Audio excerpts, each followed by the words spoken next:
Għaddew ix-xhur, il-Ministri imbidlu, iżda xorta waħda l-Gvern qed jibqa' għaddej jrumblu minn fuq ir-residenti tal-Imsida u tal-Pjeta. Lura fis-6 ta' April l-Awtorità tal-Ippjanar li kienet taħt il-Ministeru ta' Clint Camilleri approvat il-permess biex jinbena l-pont pedonali f'Tal-Pjeta. Pont li inizjalment kien parti mill-Imsida Creek Project. Azzjoni li dwarha ma saret l-ebda konsultazzjoni mal-kunsilli taż-żewġ lokalitajiet ikkonċernati, jiġifieri tal-Imsida u tal-Pjeta. Mhux hekk biss iżda lanqas ir-residenti ma ġew ikkonsultati minkejja li huma l-aktar li se jiġu affettwati minn problemi ta' storbju, dawl kontinwu u anke tniġġis tal-arja.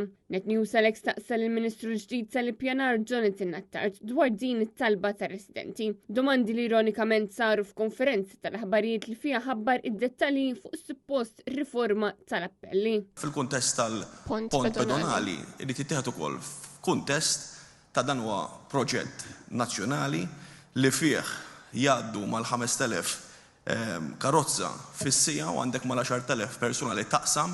Net News mill-ġdid staqsek il-Gvern u se jkompli jinjora t-talba tar-residenti tal-Pjeta li saħansitra anke fetħu protest ġudizzjarju kontra Infrastructure Malta, il-Ministru responsabbli mit-trasport u l-Awtorità tal-Ippjanar. Ġifri l-pjana l-pont pedonali ħajbqa' hemmhekk il-pjan.